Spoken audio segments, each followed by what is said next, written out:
Well, it's Friday, and boy, could I just keep telling stories and my testimony. There's so much I could share, but let's wrap this up at least for now. I surrendered to preach, and so here I am, and uh, continue the next few years. I wish I could say I was a great young man and just lived an exemplary life and led hundreds to the Lord, but I, like many young people, got distracted. Uh, my own flesh, my own life. I could have done more, and I hate that. I didn't have a great walk with God in those last couple of years of my high school life. I thought things through, and I love the Lord. My grandpa sent me to preach the next week after I started to preach to a nursing home, and I've been preaching in a nursing home ever since, and I love it. Um, I was able to preach. Last couple of years was the night watch service preacher, um, and and so I took those opportunities. I preached in junior church, and I did these things, and so then I started getting closer to graduation, high school, and I realized I needed to go to college, and so I began to pray about where to go to college, and there were some big name schools at that time, and so I walked in the office one day at Moraine Heights Baptist Church.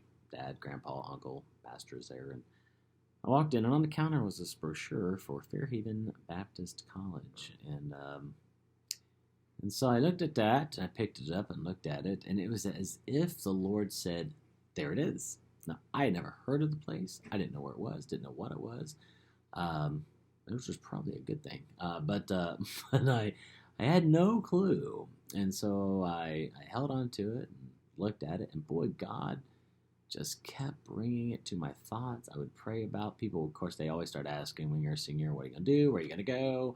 And I just never had answers for that. But every time it was asked me, God, as the Holy Spirit spoke to me and said, Fairhaven. I'm just hard-headed, struggle, and I was just like, I don't know, and so I uh,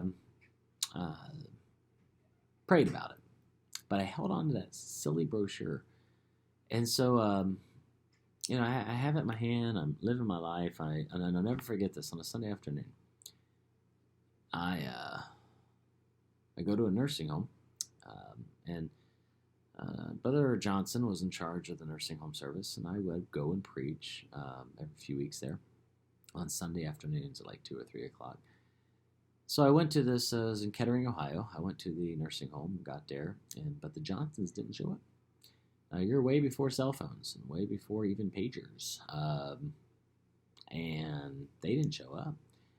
Time came for the service to start, no one was there, and I was like, well, God, I'd preached before, but I just show up, wait till my signal, I get up, I preach my 10-minute sermon, and I leave. And I was sitting there, and I said, God, I can't do a service. I don't know how to lead singing. I can't play a piano. I don't even know what to tell these people. And so I stand up, and there's like 30 residents there waiting for the service to start. And I stood up, and I started to head out, and this man and his wife, I think it was two men, whatever the case, they walked in, and they started moving and setting up the piano. And then they set up the little microphone, and they got everything together. And then they walked over to me and said, you here to preach? I said, yes. And they said, okay, care if we get started? I was like, nope. And one played the piano, one led singing. They all sang some hymns, traditional, good old hymns. And then they introduced me. And I got up and I preached and closed the service. They got up, thanked everybody for coming, and put the stuff away. And they started to leave, and I said, thank you. And they were like, yeah, no problem. And I said, where are you guys from? And the man looked at me and said, Fairhaven. And he walked out.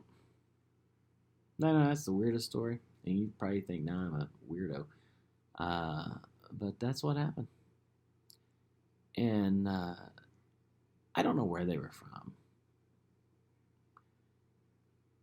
But I got in my car and I sit there and I kind of looked to heaven, and it was as if God said, Fairhaven. I never met those people again. I truly, if you're waiting for more of that story, that's all I've got. I don't know where they came from. I don't know who they were. I don't know anything other than God sent them to help me. And I, in the car outside that nursing home, said, God, if that's where you want me to go, that's where I'll go. And so I go there and graduate high school, go off to college, and I begin my studying. Matt went with me to college. And, boy, do I have a lot to share. But you know what? Out of time. Maybe, I don't know about next week, but the week after, maybe we'll continue some more.